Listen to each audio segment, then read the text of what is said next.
So here we are, the main event of Wrestle Kingdom 13. Kenny Omega versus Hiroshi Tanahashi for the IWGP World Championship. Yeah, I know it's not called the World Championship. They just call it the IWGP Championship or Heavyweight Championship, but still, I like calling it that. Um, so, this match storyline is a little bit more long term as they've changed it.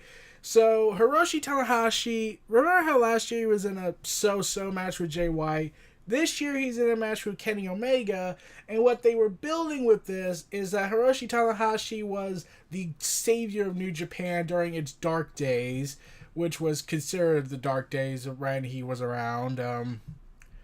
And the idea is that this is a guy, a veteran who's 42 years old, has been around for business for a long time, and he's reaching that age. He's tearing himself apart. And like the idea is that Kenny Omega is this cocky, arrogant, new face of the company, and the veteran's here to slay the new rising star, aka establish that he still can go at high level despite his age. And Hiroshi Tanahashi, like, he's been working since 1999. So yeah, it's been 20 years since he started wrestling, and now at 42, it's especially performing on a consistent high level in New Japan and all the other promotions that's not WWE. You would think that, yeah, I think it's time to call it a career. But no, he still keeps going, even when he headed into Wrestle Kingdom last year with a injury in his leg. There was water in his leg and whatnot. And I'm pretty sure that's one of the reasons why his match with Jay White wasn't as great as it could have been. But now they would have a rematch down the line. But moving on from that. So basically, this match heading into it was Kenny Omega and Hiroshi Tanahashi. I don't know if this is real or not, but they seem to not really like each other. Like, Kenny Omega saying that Hiroshi Tanahashi's time is up and how he should stop and whatnot, how he doesn't seem to respect him and how his matches don't hold up to the test of time. And I'm just thinking, like, is this real heat or is this kayfabe? I think that was what made this match fascinating, was because it was hard to tell, was this real heat or was this kayfabe? And like it was hard to tell between these two, but like I was like, okay, so depending on how Hiroshi Tanahashi is, I'm expecting a more slower paced match. And what we got was a slow paced match. It was 39 minutes and 14 seconds, but the match quality was great. It was really great. But when I saw it, I was like, this seems like Kenny Omega has to work at a much slower pace to work with Hiroshi Tanahashi, like still perform at a high level, but albeit in a slower paced storytelling mode. And basically, Kenny and Hiroshi just tore the house down. Like, Jericho and Naito was a phenomenal match, and I can see why people were debating between Hiroshi Tanahashi or Kenny Omega, because, and like, I could get why people were so debating on that, because it was hard to tell which match was the superior match.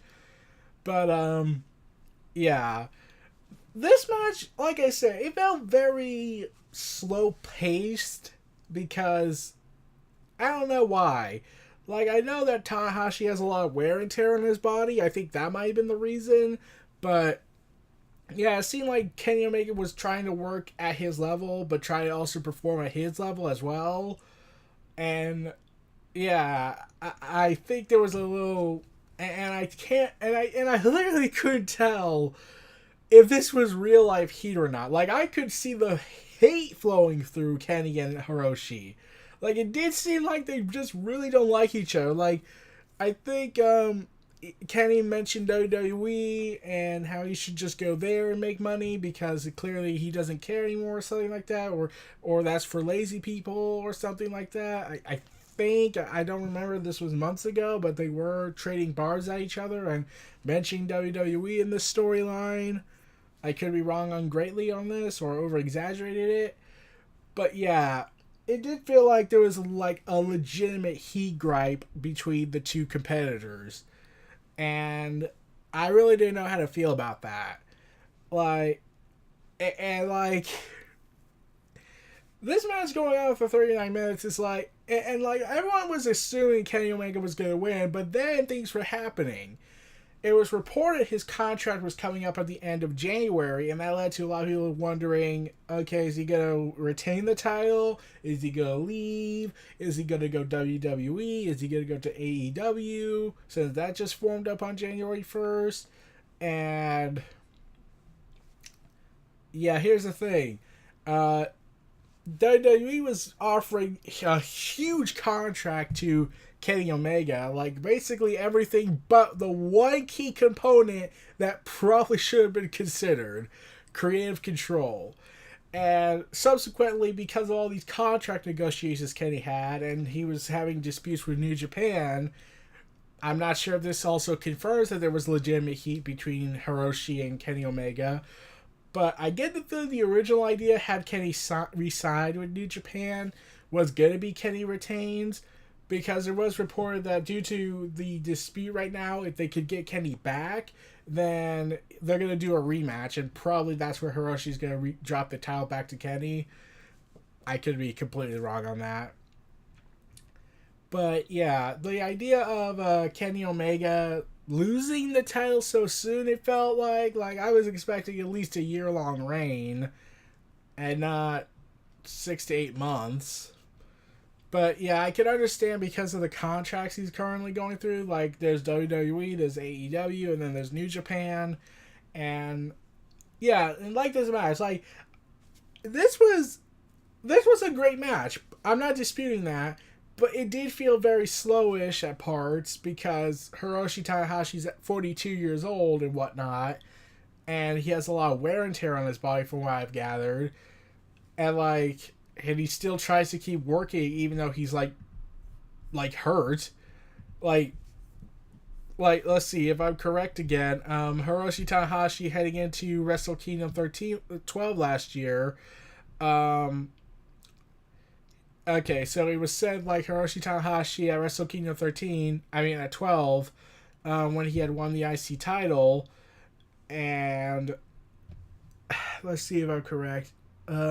He had a legitimate knee injury, and he would assure he would wrestle, and they kept pushing the whole injury, attack the injured area, and that led to him eventually dropping the title to Minoru Suzuki. I'm pretty sure I pronounced that wrong. I'm not good at pronouncing those names. But yeah, like the fact that he keeps working with a lot of wear and tear already on his body is like, okay, I can respect that, but I was like, dude, take time off. Like, you gotta think about if you want to keep working for the next 6 years or so. I'm not saying 10 years, that might be a little too far, but still. But yeah, the fact that Hiroshi has this tendency to keep working even when he's hurt, it reminds me a lot of The Undertaker. Like, remember, they keep commenting how his ribs were busted once in the 90s, and he was still working, and they even mentioned that in the documentary of Monday Night War. So, yeah, Hiroshi Tanahashi could actually be considered their answer to The Undertaker if they really wanted to do that. Like, think about it. Undertaker was their savior of WWE's dark ages when they were in the dark days, when WCW was destroying them and he didn't leave. Hiroshi Tanahashi was in New Japan Pro Wrestling's answer by being in its dark days, and Hiroshi brought it out. But whereas Undertaker was respected and commended for his efforts, it seems the story I hear was that Kenny was kind of saying, you saved the company, but you don't have anything memorable about you. And I was like, they never really did do a storyline with Undertaker. That would have been interesting. If someone actually went out and publicly said this against The Undertaker, saying like how he's not really the greatest of all time, he saved the company, he'll respect that, but in terms of did he produce legendary matches? And that would probably have pissed everyone off because Shawn Michaels and Taker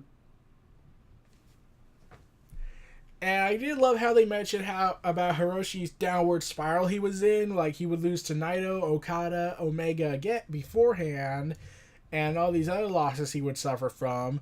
And Hiroshi would try and once again try to capture that momentum he once had by winning the G1 Climax by defeating Kenny's best friend Kota Ibushi, who has always been denied that match with Kenny Omega at Wrestle Kingdom. Tragic. Like, originally they were going to do it last year, but then Chris Jericho says, hey, I want to work with Kenny. Okay, you got Kenny. Yeah, they never... I'm like, Kota and Omega did fight before. We'd never seen them on the big stage of Wrestle Kingdom. I'm not going to say WrestleMania because, let's be honest, I'm pretty sure they would fuck that up in ways I could never imagine. Anyways, so, yeah. Like I said, this match was great. It was phenomenally well executed. The storyline was there. Kenny Omega becoming a more darker side of himself, becoming arrogant and kind of dismissive of the old generation of wrestlers. Like they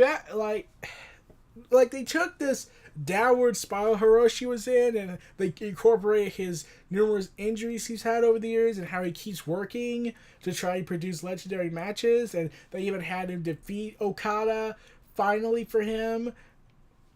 And to do this storyline, it was pretty good, pretty damn emotional when he won the match. Yeah, Kenny Omega dropped the title, not because it made sense, but because New Japan's contract issues with him. But yeah, also it did seem to be confirmed that it was originally going to have Ibushi be at Omega's corner, but then Ibushi was injured in the show during his match with Will Ospreay, which I will cover.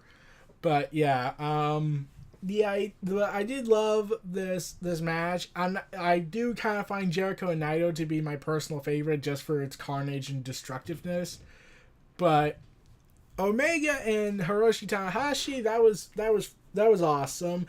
To see all this great talent and the fact that this guy at 42, despite all the wear and tear, can still go at a high level and even become champion in this kind of redemption arc for him.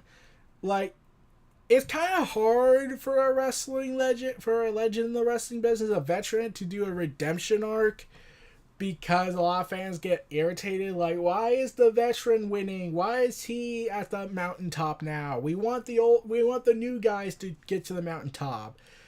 Because you would have to have, freaking talented writing in order to make this work, and I think they made it work here. Like, the fans were firmly behind Hiroshi Tanahashi. They also loved Kenny Omega, and to see these two go at it was like, who do I cheer for? Like, that I think that was the thing they did.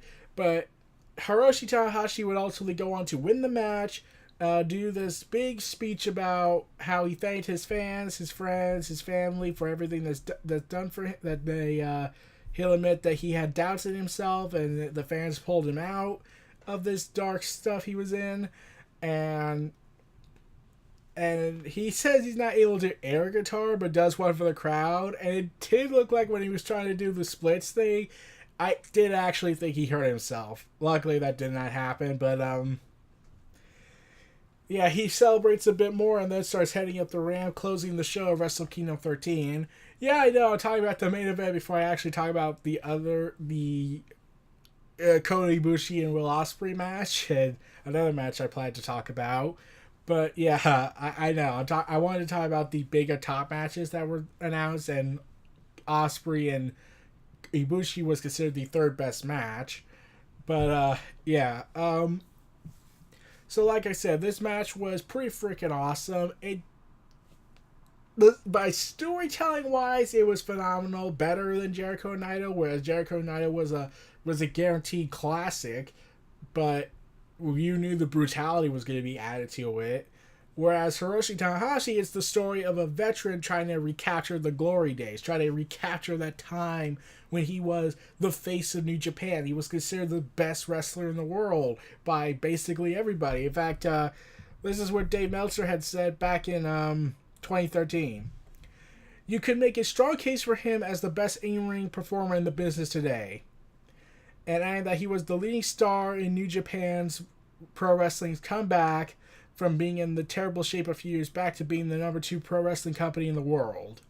That was Hiroshi Tanahashi's legacy right there, and he's like, and like the story here is that they're trying to make him recapture that glory day, and I feel like they did it well. I think they executed it as best as they could with this instead of part-timing it because he still works the shows.